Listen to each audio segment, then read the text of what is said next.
one more to your right. Just one more step. Thank you. And just this one. And to your left again, please. Please. And ladies on the far right, please. Nice big smiles. Ladies right in front. Ladies together. Please, to your real left, to your near left. And two of you right here, please.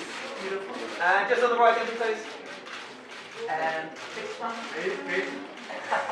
Riley, ready? Riley, straight and straight. Riley, please just wait here. Please.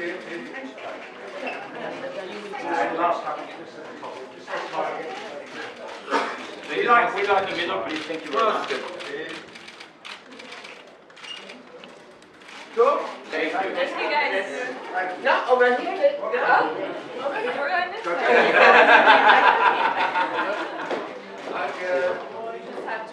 If you want to go over there, take a position if you want to go when they're seated. Si vous voulez faire une photo quand ils sont assis. Welcome to Kering's Women in Motion conversation. I'm Elizabeth Wagmeister, Variety's chief correspondent, and we are so excited to continue our partnership with Kering at the 75th Cannes Film Festival for this very important program. Kering's Women in Motion Talks celebrates female contributions to cinema and beyond.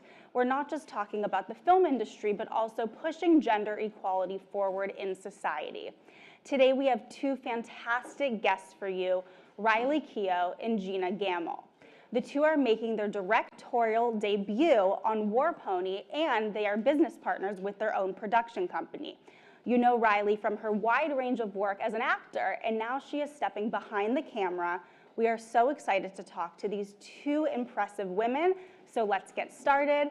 For everyone here, we only ask you to please keep your cell phones on silent. You are free to take video and picture and post, but we just don't want any sound interrupting the conversation.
Hi.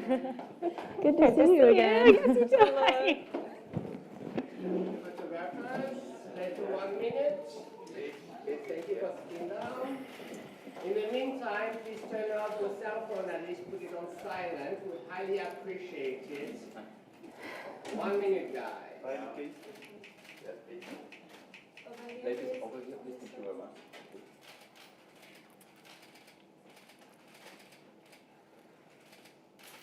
Close to me, yes.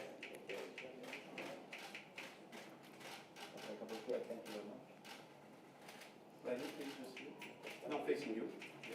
We need distance.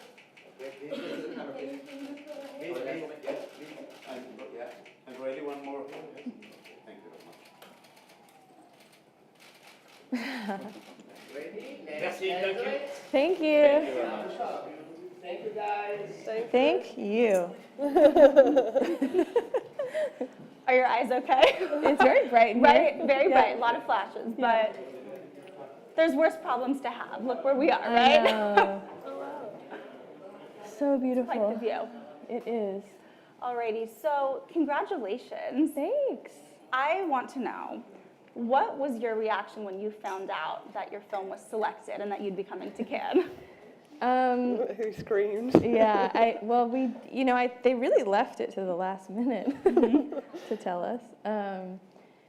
I was in my trailer at work, and I think I got a little dizzy and had to sit down for a minute.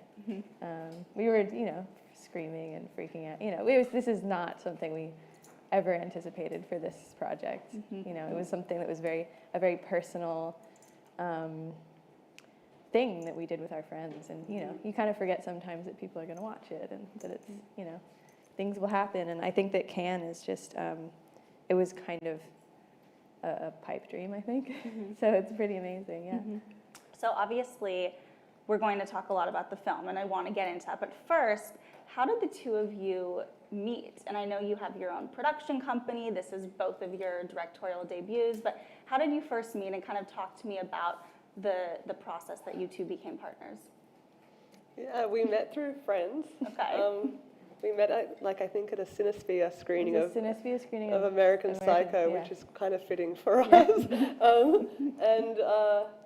We were very fast friends. I think Riley moved into my house 2 weeks later. I don't know why you didn't have a home at the time. I think it was by choice. By choice. Yeah. And we were very fast friends, and then the rest followed very quickly. I think we were both at places in our career where she was feeling like she'd always wanted to do more than act, and I was feeling like I was not quite living my purpose, and we started collaborating quite quickly after we became friends on various, little ideas, little creative projects and writing. We and kind of stuff. started writing together pretty instantly. Yeah. Riley, I read somewhere, so you don't believe everything you read, but I think I read that you thought you wanted to be a director before you became an actor. Is that true? That's true, yeah. That's what I wanted to do, is write and direct as a young child, and I would kind of make little movies with my friends, and I would never act in them. And acting kind of was something that I did want to do, but it kind of came later. So that was kind of my original sort of desire, was to direct and write films, yeah. And then how did you end up getting into acting? I got into acting because I just felt like I wanted to do all of it, and I had a feeling that it would, that I'd really enjoy it. And an opportunity came up to audition for something, and I think I was 18. And I kind of went, well, if I never try it, I'll never know. And I booked my very first audition. So it was kind of, if that hadn't happened, I don't know, if I would have continued acting. And then, in the beginning, it was kind of like, is this what I really want to do? And then I just, it continued to be sort of fruitful. So I just kept going. Yeah. Gina, tell me a little bit about your upbringing and how you kind of got into this creative field. I grew up, my father had a job that made us travel a lot, but my father's actually, I shouldn't say it, but he's a failed theatre director. So he was a theatre director who kind of, my mother got pregnant, he's like, oh, I need to get a job that pays the bills, and stopped. So I think that when we were growing up, I was always we were very much, involved in the arts as a family, and taken to theatre and films, and it was a huge part of my upbringing. And so I think that I, like Riley, we have that in common, knew very, very, very early on that I wanted to direct and make films, and we kind of both have those embarrassing home movies. Mine are fantastic. Riley's like, they're not embarrassing, speak for yourself. So yeah, it was. I think I was very fortunate to be exposed to a lot of stuff through my father, and then yeah, it just was kind of always kind of the part of what I felt my life's purpose was. For whoever wants to jump in. Would you say that if your movie didn't get into Cannes? She'd be like, it's kind of a hobby. It would be a hobby. Yeah. Well, actually, you're joking, Riley, but you bring up a good point. What does Cannes mean for both of you now as filmmakers in terms of the next step of your career? I mean, I think it's just, you know, you make something and you like it sometimes, and or you kind of go back and forth. And I think having other people appreciate it, just, I think, I don't know, it's something I don't think that I wish we didn't need, but it definitely helps you kind of continue being like, oh, okay. Doing something that, you know, it's like a validation. it's not just me that thinks it wants to watch it. I feel like we're both a little bit like whatever art we make is always as okay as the last person told us it was, and I think like Cannes gives it a validation of like, oh, Cannes thinks it's okay, so that we can keep going. Yes. Yeah. So let's talk about your film. I know that it kind of came up. It wasn't like you had this specific idea and purpose. It kind of came up by chance on the set of American Honey. So can you kind of talk about the origin story? Yeah, well, I was filming American Honey in 2015, and there were 2 actors who were hired locally to do a scene with me, and the scene got pushed to after lunch, so we ended up having like 6 hours and just made really good friends. And it was just, you know, one of those friendships where you kind of meet and instantly just can't stop talking and get along really well. And so, yeah, it started like that. It was just a friendship, and they lived in South Dakota in Pine Ridge. And so we just would go hang out with them, with our friends. And I invited Gina to come hang out one summer, you know, and we were in our early 20s at the time, and it was just a friendship. And I think that all of us were kind of interested in making things, and, you know, we were interested in making films. Frank was making music. Bill was making gardens. And we just were, you know, in our early 20s just kind of hanging out making music videos, or we made like a little VR short. And the idea for us, it was very this is, you know, a long time ago now, so it was a very slow kind of burn, and it just started with, you know, it was notes in our phone and just kind of like, oh, this would be a funny idea for, you know, just, and then it sort of started turning into this script thing, and there were different variations of it, and then we all, at some point, you know, I don't know how long into it, I think about a year, we had kind of like a rough draft in final draft, and then we started just actually sitting around, and it was honestly like a hobby. It was something we were all doing for fun. Like, we didn't really have a goal. Certainly didn't think we were going to end up at Cannes. And it was just like a fun thing that we all did together. And then it turned into a film. So at what point did it go from hobby to film, when you realized, oh, we actually maybe should start to finance this? I think when we sent it to some people, again, you know, sent it out, and people were like, oh, this is, you know, interesting, and we were like, oh, okay. I guess, like, we'll kind of go in and, you know, really take it more seriously. Now, I don't know if anyone here watching has seen the film, so whoever wants to jump in, can you discuss what it's about? It is There's no plot. No plot. Experimental. No, I would say it's like it's a kind of coming of age with a 23-year-old man and a 11-year-old boy living on Pine Ridge Reservation, and it's a coming of age that deals with life stuff. Can you talk about the casting process? Yeah, I mean, again, it was a very slow burn, because we were kind of, you know, like, oh, we're kind of making a film. We just really wanted to all hang out together, I think. You know, like, that was really, we just wanted to spend time together, and it was like a fun hobby thing. So once we had a bit of a script, I think we had a couple people that we knew that were local that we wanted to audition, I guess, and we would kind of do these improv-y kind of loose scenarios that the actors would kind of improvise through with our casting director, Eleanor Hendricks, and ourselves. And it was very, It was long. It was long, and it was, there was not really a method. Like we'd kind of meet someone and go, oh, they're kind of great, let's see what happens, and kind of bring them in and read them. And I think also once we had producers interested and sent the script out and it was becoming more of a real thing, I think we started doing actual casting trips and being like, okay, let's put a cast together. But it was also, like, we were very, very committed to casting it entirely locally. Like, we didn't want to go out of the reservations, surrounding reservations, to cast this film.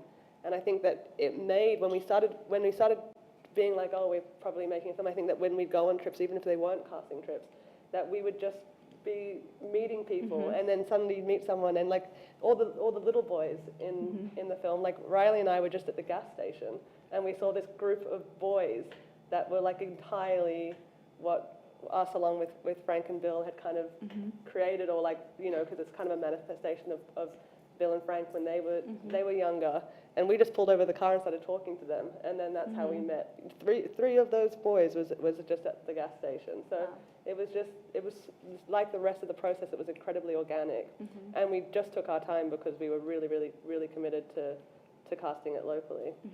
Well, with that said, with casting it locally, obviously authenticity is so important in filmmaking. So how did you ensure that you would be responsibly telling the story that isn't yours? Whoever wants to jump in. I think it was a very kind of personal project to the boys, and our relationships are personal to us. And from the beginning, it was really just writing word for word what they wanted to say, how they wanted to say it, sitting down, giving them, spending hours and hours kind of going, okay, then what do you want to happen, and what do you want that tone to be? What do you want the camera to look like? They didn't want handheld, just like every little detail of how do you want this to look? How do you want it to feel? What does this scene mean to you? What do you want the tone to be? So there's no sort of, our gaze is really not, present as much as we could. And so it was just, every day making sure that in every moment that, this is feeling right. Even with the actors we hired, making sure that their scenes felt authentic to them, and if they didn't, they would change them. And they were entirely on book, which is something that I think is really impressive, and I like to share because it does feel a bit improvised when you watch it. And they, just kind of every day going, does this feel good? Let's rehearse it. Is this something that you relate to? Is this, and then they go, well, no, this shouldn't be like that. It should be like this. So we go, okay, so what should we put in the script? And then go, put this in.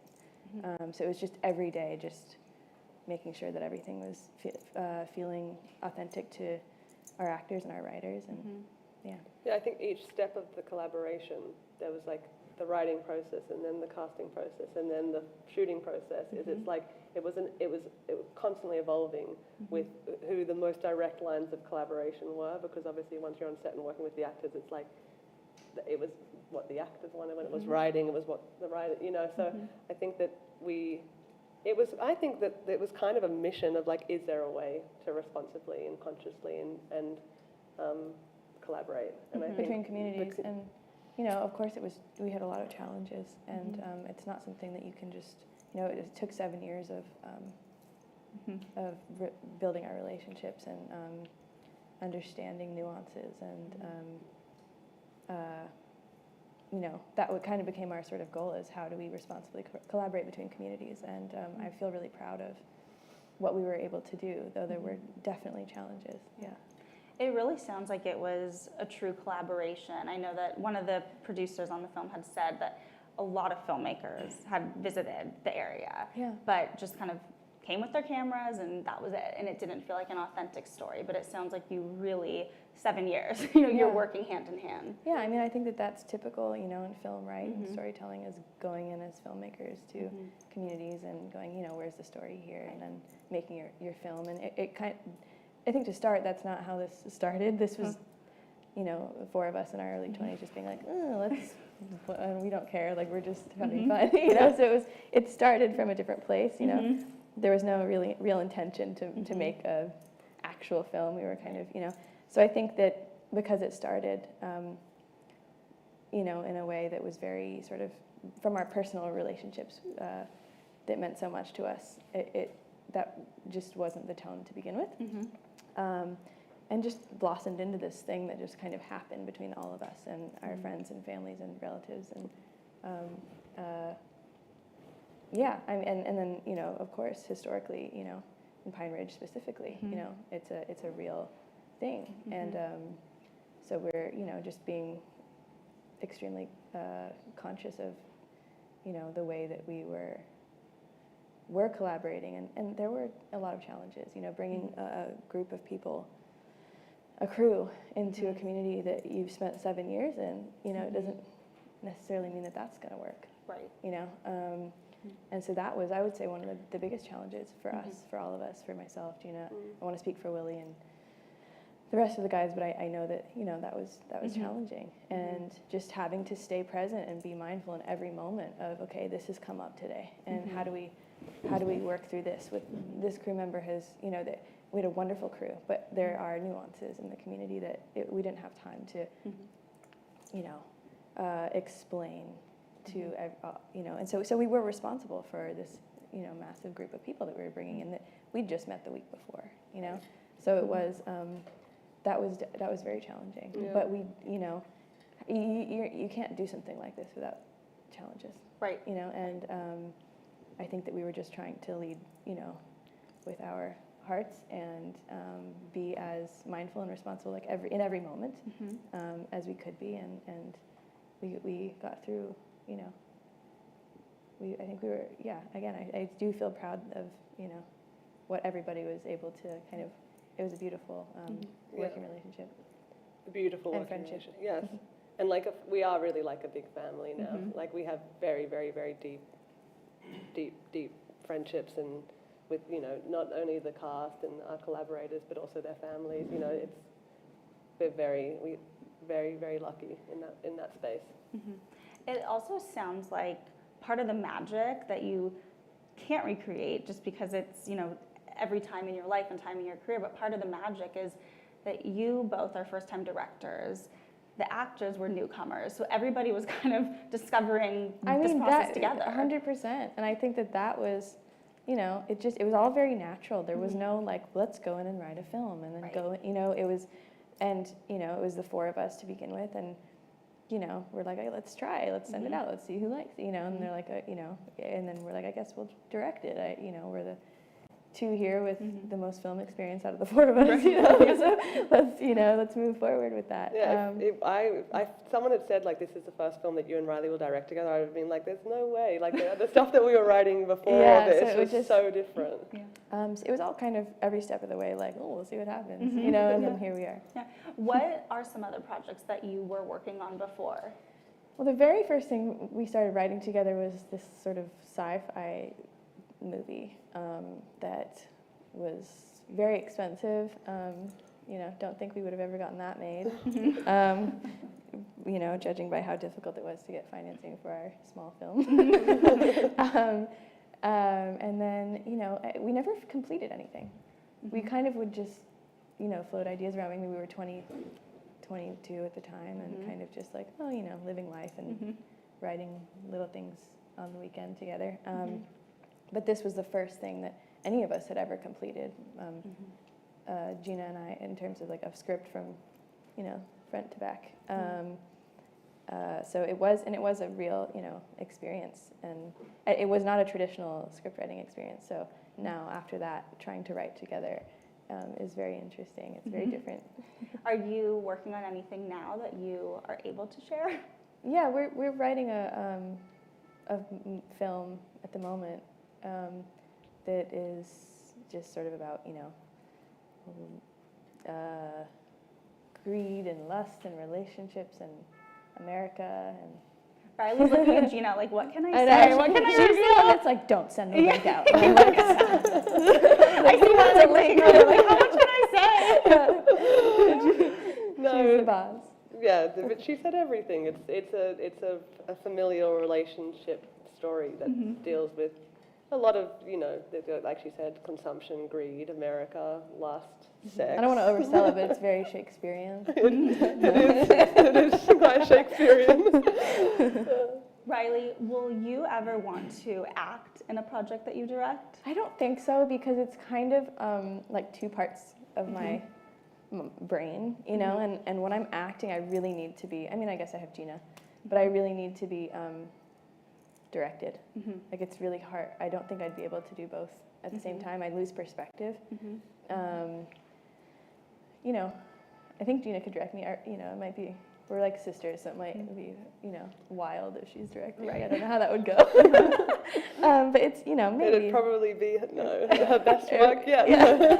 I think that, maybe one day. I don't know. I'm not, interested in my own acting, And then to be honest. fast forward to next year, and she's the I'm star a of star our of next our- movie. Yeah, I definitely prefer watching other actors to watching myself. So. Do you want to continue acting, though? Do you think that Oh, you'll yeah. always do both? Well, we'll see.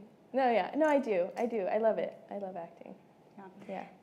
So at Cannes, in the main competition, there are only 3 films that are directed by women. Yes.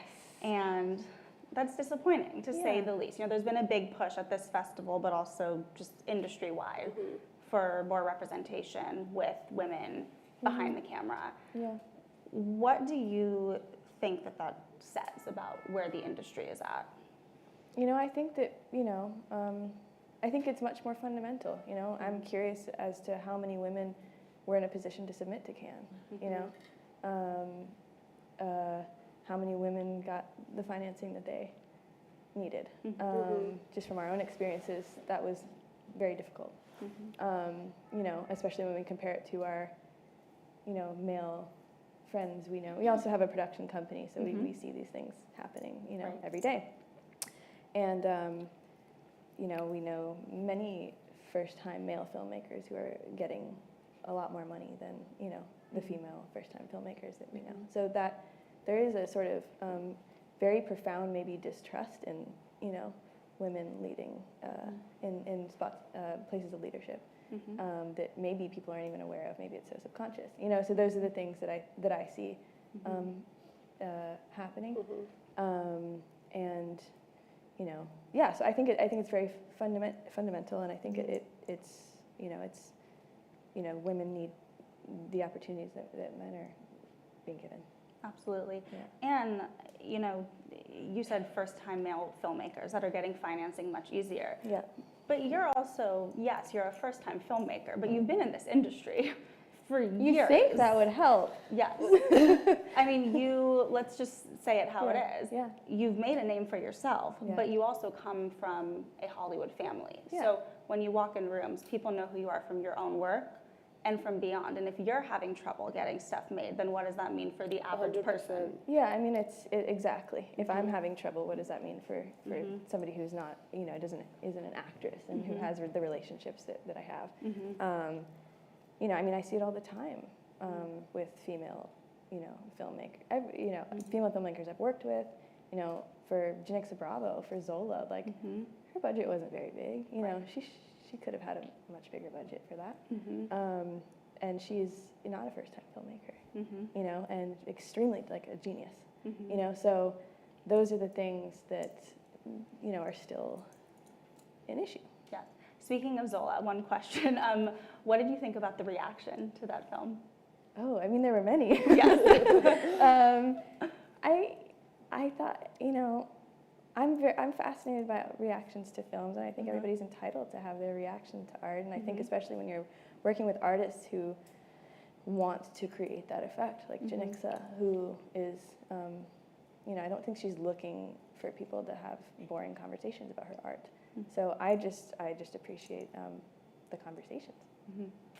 So I'm curious, I mentioned, you obviously come from a legendary Hollywood family. Yes. I'm curious, your time as an actor, I think some people could think that could help, but also I think there could be preconceived notions and you want to make your own name for yourself. Yeah. So I'm curious, well, I guess first, because as a journalist, you should never ask 2 questions in one. Yeah. So first, I'll ask. Wow, it's like, yeah, this is exactly. very professional. No, how was that for you when you were starting as an actor, kind of walking into rooms? I think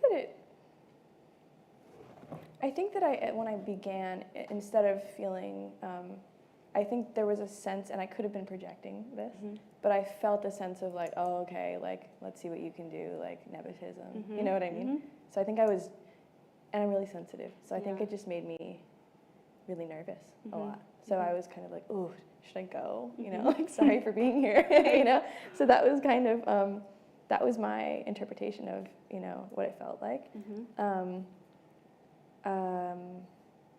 It helps you in so many ways. It helps you have more resources. I got an agent, much, easier than I think my fellow friends would be getting agents, but at the end of the day, you have to walk in and perform, and I think it was just made me nervous, to be honest. Yeah. I think I would just get kind of, I felt like there was a pressure of like, oh, let's see if you can, I don't know, do some act. Yeah. I think I can.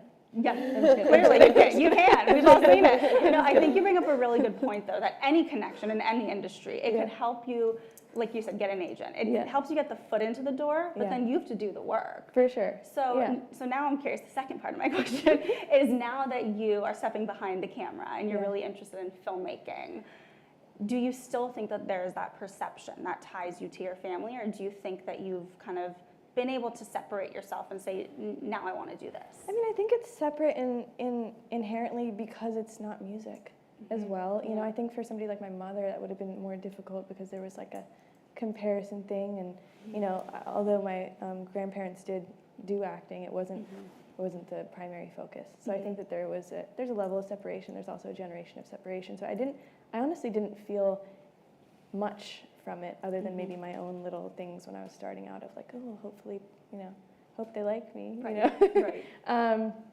But I'm very grateful for, the wonderful benefits that I've been able to have because of these things as well.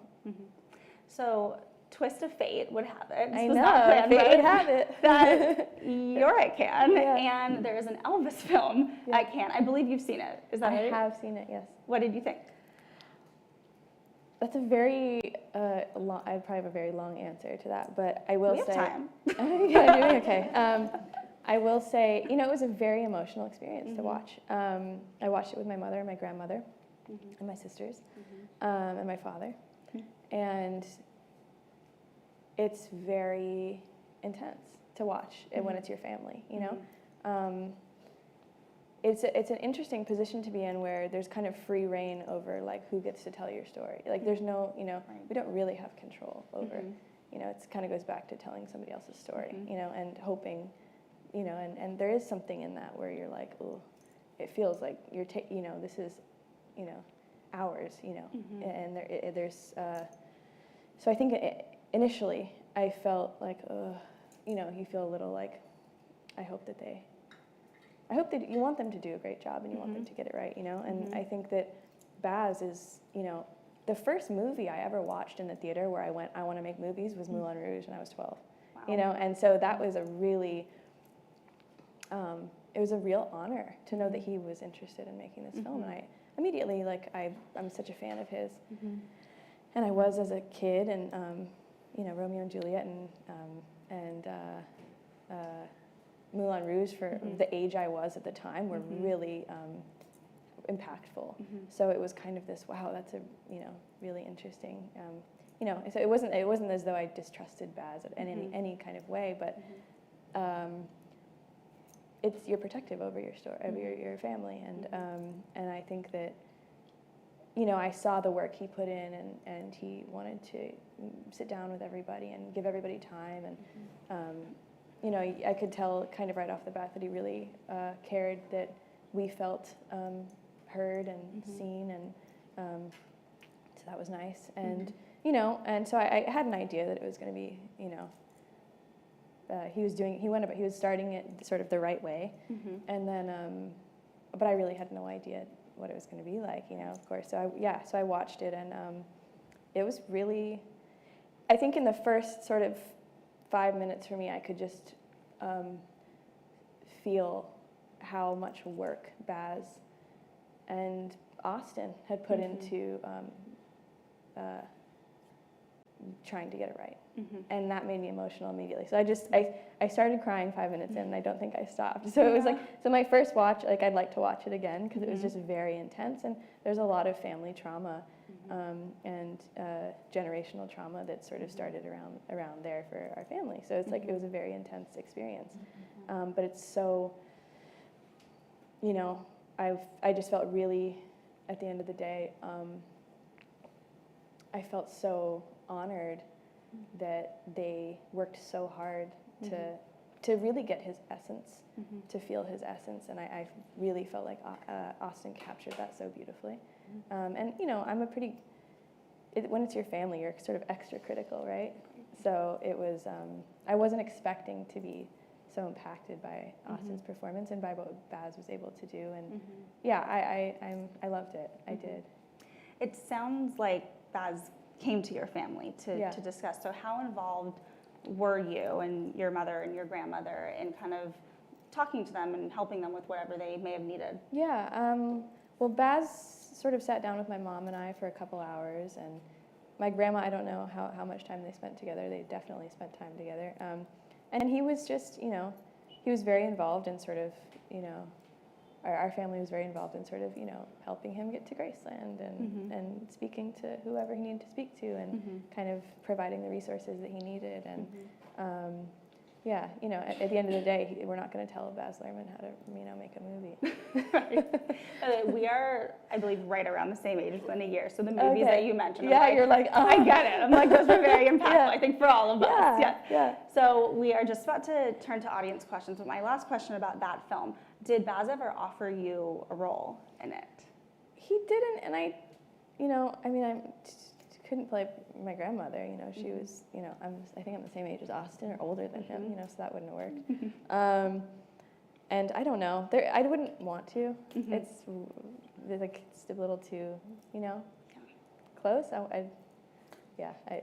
You're like, it's intense enough to watch. I don't want to act it. But you all look so much alike. It's unbelievable. Yeah. So I'm like, I could see it, and that's why I was wondering. They may have wanted you, but you're like, I'm gonna. Yeah, be an it was actually member. kind of never a conversation, and I think that that was a beautiful thing. It was I wouldn't have wanted to. Yeah. And I think that maybe there was a boundary there that felt respected in a nice way. I don't know. It's like, why do I? Yeah. Also, again, it's Baz Luhrmann. He can cast his own movie. Right. Alrighty, so I think we have a bit of time for audience questions. I think there's a microphone. Yes, Riley, please. I would love to know, what did you learn on a set working with Lodge Kerrigan? It was so amazing to do this series. Yes, Lodge Kerrigan is a fantastic director. I think he was the first director that really directed me and kind of didn't let me have free reign of before that I was kind of like, I'm gonna look where I want and sit where I want, and there's no blocking, and you know what I mean? He was kind of like the first director that kind of made me realize the importance of moments and where I and staying true to the script a little bit. And he's also just a wonderful person and allowed so much freedom, but also had such a clear vision, performance-wise and camera-wise. And yeah, I really enjoyed working with Lodge. Do we have time for one more? And with Andrea Arnold, so different from Lodge Kerrigan? Very different. Yeah. Kind of the opposite.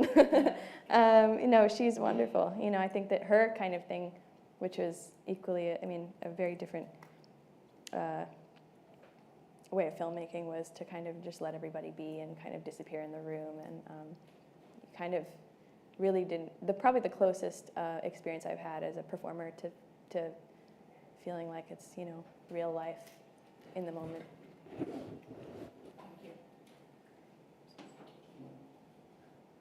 Hello. Now you act and direct. I'd like to know what kind of experience did you have when you growing up? What is your favorite movies or movies you influenced by? Music? Yeah. Did you both into music and films? And what kind of cultural interest did you have when you're small? I always loved just all kinds of art and movies and music. I'm not like a genre-specific person in music or film. I like kind of all kinds of things. I love art films. I love, rom-coms. I love, all kinds of things. And my music taste is kind of similar. I'm all over the place, really.